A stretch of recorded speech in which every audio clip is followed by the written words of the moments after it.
Today, we're talking about the weaknesses of the Florida Gators football team, Florida and Arkansas from last night, and we'll wrap up by talking about more Florida Gators defensive free agents in the NFL, only here on Locked On Gators, and fire Mike White.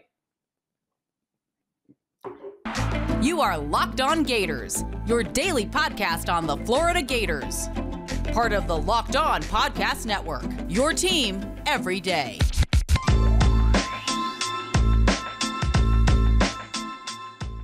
Hello, and welcome back to another episode of Locked On Gators, part of the Locked On Podcast Network, your team every day. Thanks for making Locked On Gators your first listen of the day. We are available daily and free wherever you listen to podcasts. Happy Wednesday. Not so happy Wednesday. Like the game last night was rough. I'm Brandon Olson. Twitter's WNS_Brandon. Find my written work with Whole Nine Sports. Getting right into today's content. We're talking about the weaknesses of this 2022 Florida Gators football team. And I'm not going to lie, I had to get pretty nitpicky with this because when I look at the makeup of this team, whether I'm talking about the rosters, the coaching staff, whatever it may be, there are a lot of strengths with this team. I know yesterday we talked about IQ, coverage, and red zone offense. There are more strengths, but those were the big three that I wanted to talk about. And I wanted to talk about three weaknesses today and three unknowns tomorrow. And there are a lot of strengths, and there are, I think, a lot of unknowns. But I don't think there aren't a ton of weaknesses that we can say are weaknesses, like definitively are weaknesses. I think that's one area where Florida is, again, either strong or completely unknown at this point. So I don't want to call something a weakness if I don't think it's a weakness. So I had to get a little nitpicky with this. But then, like, as I was getting into it, I was like, I understand these at least. Like, first up is pass protection. Look, you guys know I've been very, very critical of this offensive line individually, talent-wise, but I've said if you could make it work as a team, as a unit, you can make it work. The offensive line, they have players that have been here or have played elsewhere. Like you could look at guys like O'Cyrus Torrence from Louisiana, who's now with the Gators. And you look at pretty much everybody that's here, and it's like, well, they're not great pass blockers.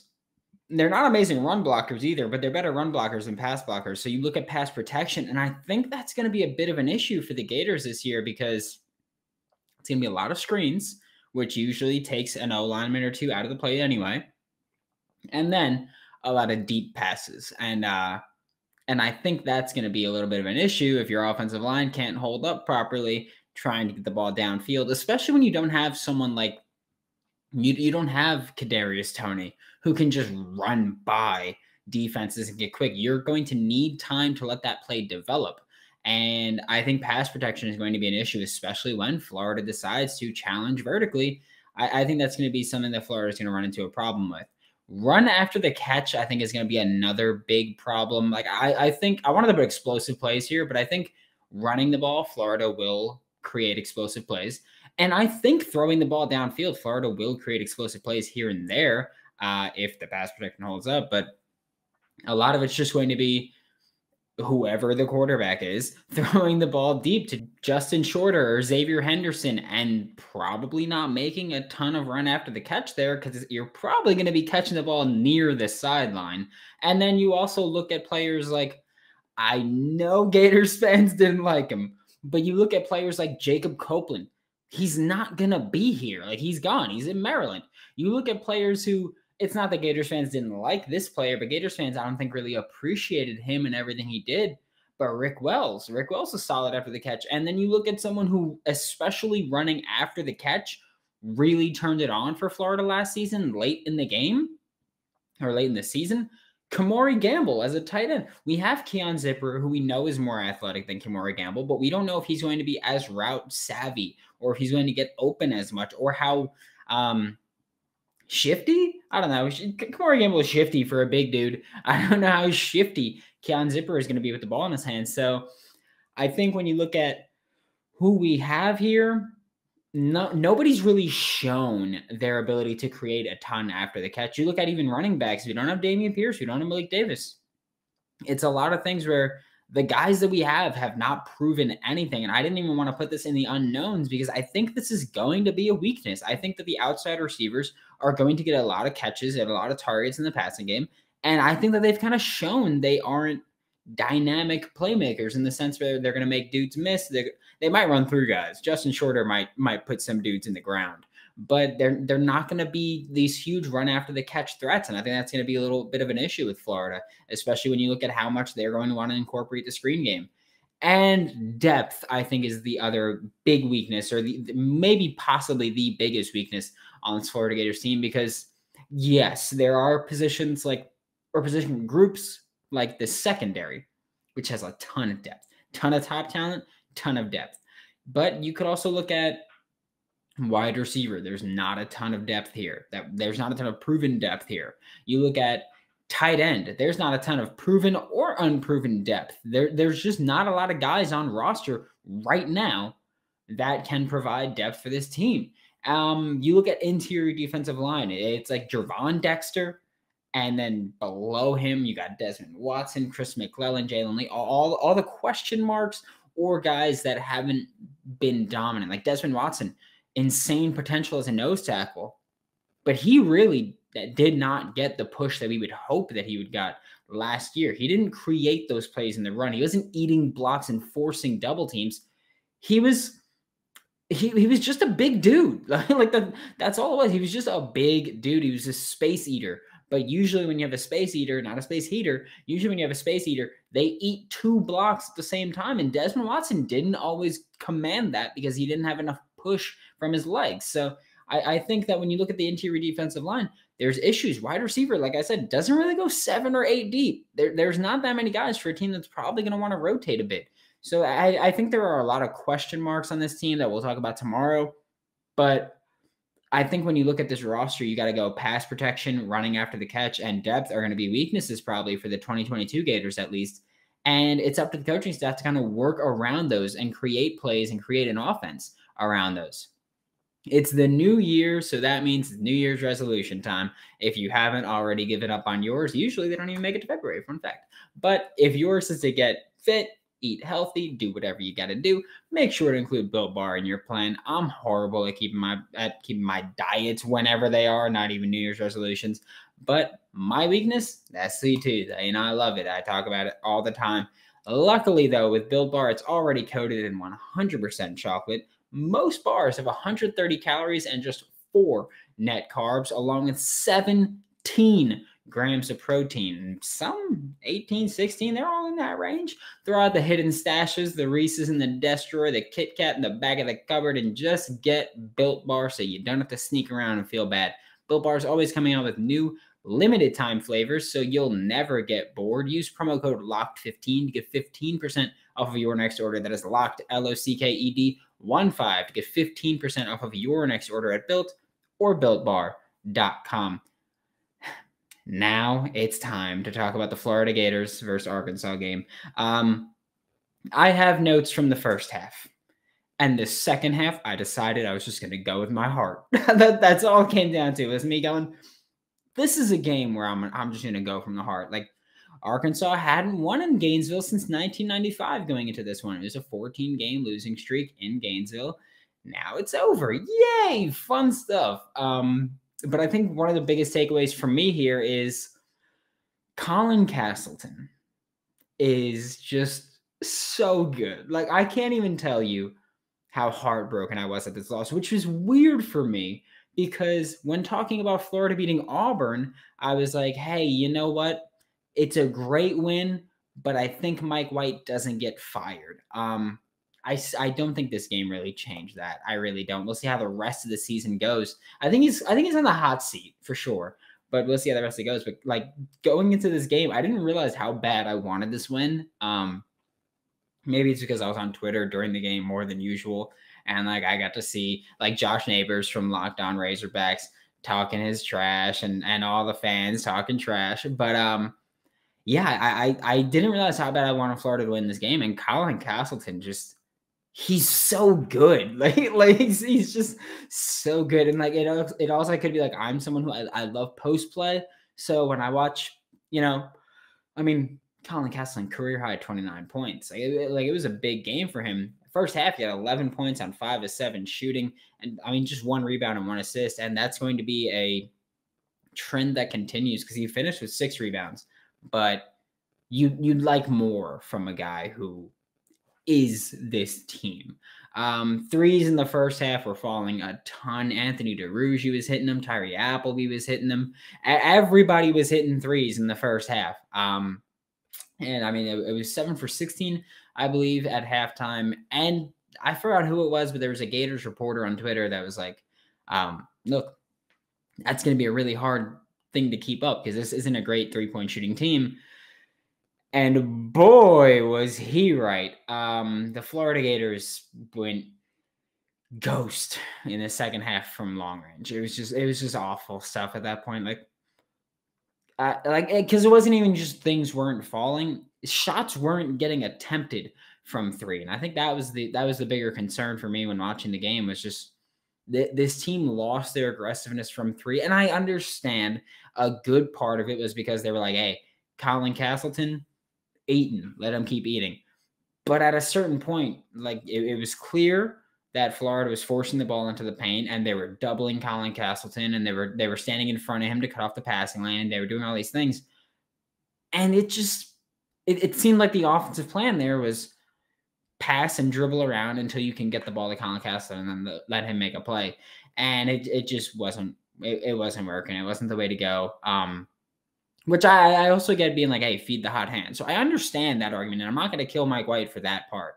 I don't think that's a huge fault on him, especially when it was a close game. You know, the final score was 82-74, but the game was way closer than that. It was really the final 40 seconds where Arkansas took the lead, started separating, and started doing all that. And so it was closer than that. I do think Mike White should still go for just the constant disappointment this season, you know, losing to Texas Southern, losing to Ole Miss, losing to all these teams that Florida should have lost, like the A&M game even last week.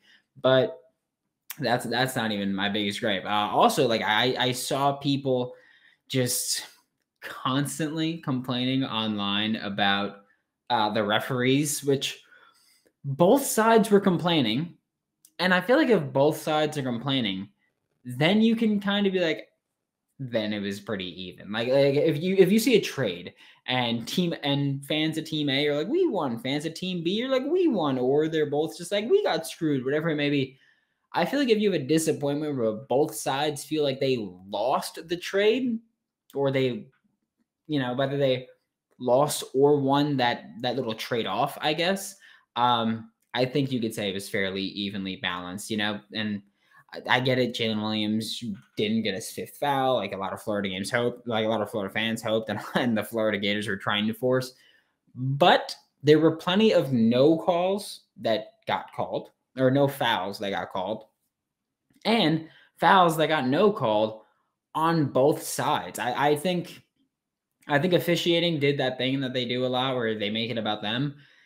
But also, it was one of the most physical basketball games I've seen this year. It was like, look at Colin Castleton and Jalen Williams. They were going at it, and people complaining about Jalen Williams' elbowing and all that stuff. Like, I get it, but it was one of the most physical games. And I mean, if Jalen Williams fouls out, Florida probably wins that game. But again, Florida got away with fouls. Arkansas got away with fouls. Florida got called for no fouls, and Arkansas got called for no fouls. So I don't care. Colin Castleton had a career high 28 points. I would have liked to see him more active on the boards. Like I said, like the 6 rebounds. It's not awful, but I would have liked to see Colin Castleton be a little bit more active. And one of the things I will fault Mike White for is how much Colin Castleton played, because it wasn't even halftime.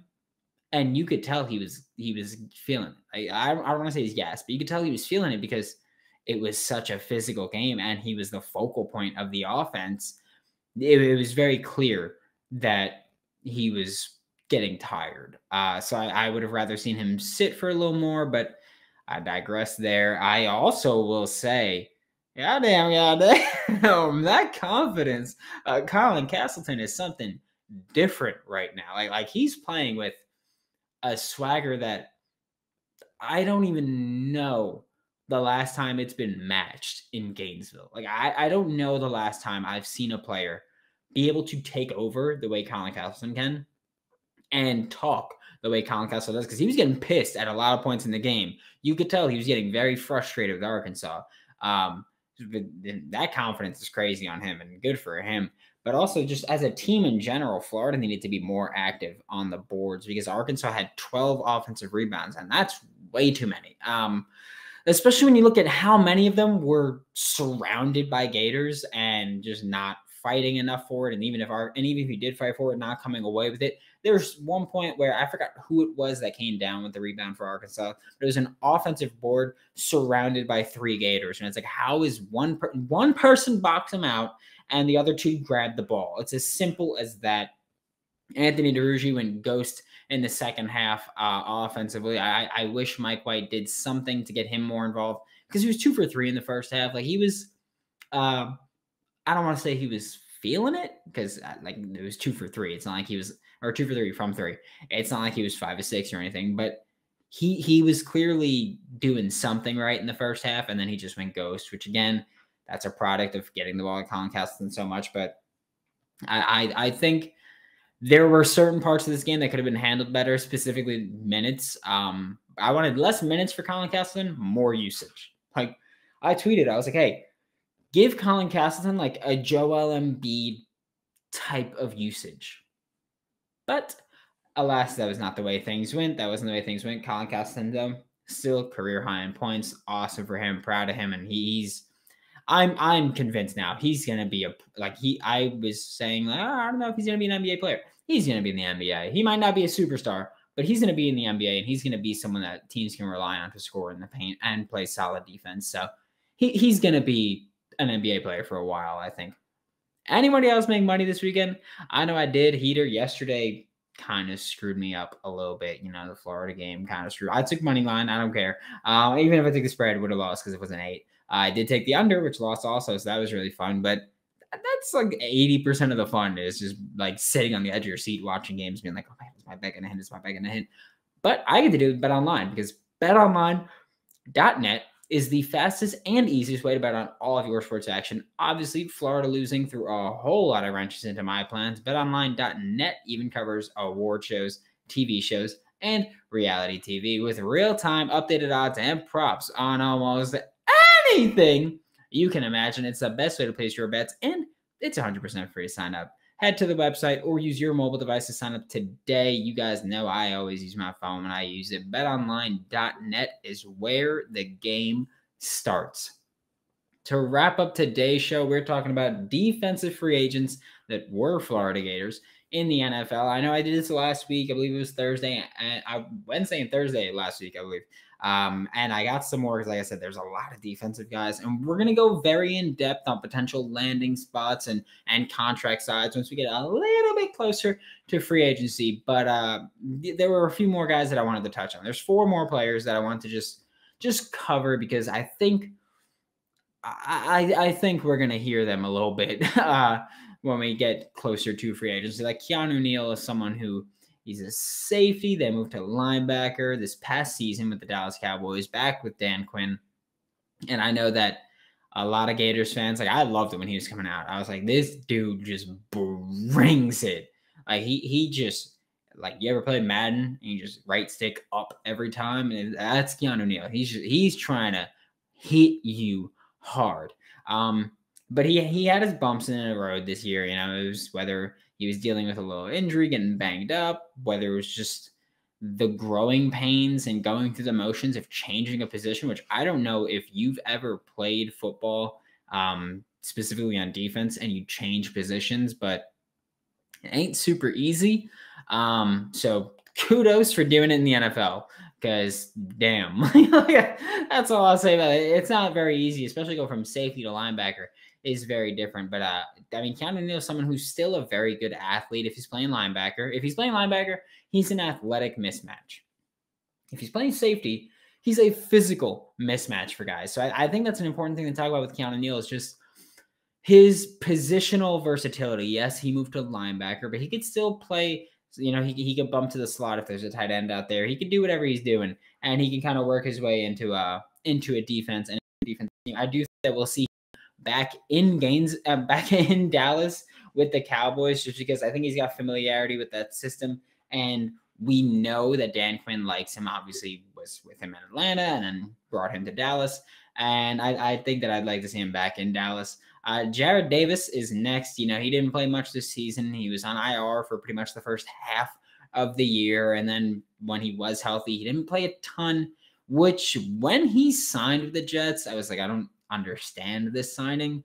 Because Jarrad Davis, he was never great in coverage. And if you're a linebacker with the 49ers defense Robert Saleh brought to the New York Jets, I think that you've got to be good in coverage, and that's not Davis's strong suit whatsoever. I'd like to see him not be with the Jets anymore. I think he's best suited for a 3-4 team where he could either play Sam or like a pass rushing middle linebacker role, because he that's one of the things that I've loved about him is he's got a quick first step. He doesn't have pass rushing moves really, but he's got a very quick first step, or I don't even want to say quick first step, but he accelerates aggressively. And I think that he really excelled at those A-gap blitzes where you're not showing. Like imagine creepers with that Mike blitzing. And I think Jarrad Davis really shined there. I think he did a great job of that when he was with the Lions. And I wouldn't mind seeing him back in Detroit. I think he'd be great in that defense. Or really a lot of 3-4 defense. I know that there are a lot of Tampa Bay Buccaneers fans that listen to this. So Jarrad Davis would be a great fit because he could just be that A-gap blitzer for Todd Bowles' very aggressive blitzing defense. Next up is Taven Bryan, who is someone who I remember before he was even draft eligible. Bleacher Report, I don't remember who wrote it, but I remember Bleacher Report put out an article that said, could he be the next J.J. Watt? And I was like, who is this man? And it was Taven Bryan. And since then, and before then, and after then, there's been the question of, can Taven Bryan ever reach his potential? He's getting a pressure on 8% of his pass rusher snaps, and that's not ideal. But Taven Bryan's been looking for that role in the NFL because we thought it'd be pass rushing D tackle. But he hasn't worked out to this point, and he's always someone that has had immense potential. They weren't wrong when they said, could he be the next J.J. Watt? That's a fair question to ask, especially if Taven Bryan, when he was coming out of Florida, because he was this athletic dude, big, athletic, and he can get things done. And it was like, well, that's what J.J. Watt does. He's big, he's athletic, he can get things done. But Taven Bryan just never developed to what he could have been. And it's not too late. He's still pretty young. He could still take steps forward. But it'd be interesting because I think if a team signs him, it's going to be a one-year deal, kind of like Dante Fowler Jr., where it's like, hey, you were a Jag. Not that that's going to be the actual relevance, but you were a Jag. You didn't reach your ceiling. Let's see if you can do it here with us on a one-year deal. And maybe it'll happen for Taven Bryan. The final Gator in free agency to talk about is Jon Bostic. I don't think he's going to get a ton of money, which, the following reasons are, he played the first 4 games of the season this year, and then he got injured, and he missed the remainder of the year. And on top of that, he is a veteran leader and a run stopper. That does not equate to a big contract in the NFL because he's losing value. But not by the day, but he's losing value by the year because Jon Bostic is that throwback. He's a veteran leader, like I said. He's a run stopper, like I said. But the NFL is becoming an increasingly fast-paced and increasingly pass-heavy league. That makes guys like Jon Bostic not super useful. That kind of carves him out, and that takes him off third down and takes him off against a lot of teams. Takes him out of second down too. So you're paying for a one down guy or situational linebacker, which I understand, but a lot of teams don't pay a lot for situational linebacker if that situation is run stopping. If they're paying for situational linebackers, it's usually coverage or pass rushing. But he's still got a role to fill. And I think a lot of teams are going to be interested in him because even if you're not signing him to play a ton, you want him to help your younger linebackers that are more athletic, and he can kind of help pick up the pieces and kind of help them put things together. So Jon Bostic, while he won't be a big free agent signing, I think he's going to, I don't want to say outperform his value. I think he's going to be a steal is what I'll say. Thanks for making Locked On Gators your first listen of the day. Every day we're available daily and free wherever you listen to podcasts. We'll be back tomorrow to talk about the Florida Gators and the unknowns that are going to be on this Florida Gators football team this year. Don't forget to check out Locked On Bets. They've helped me make money when Florida doesn't help me make money. Hosted by your boy Q with handicapping expert Lee Sterling. And they're just great. Just I promise you won't regret it. If you do bet, you won't regret it. For Locked On Gators, I'm Brandon Olson. Don't forget to follow me on Twitter at WNS_Brandon. You can find all my written work with Whole Nine Sports. That is WHOLE and IONE Sports. And I will see you all tomorrow.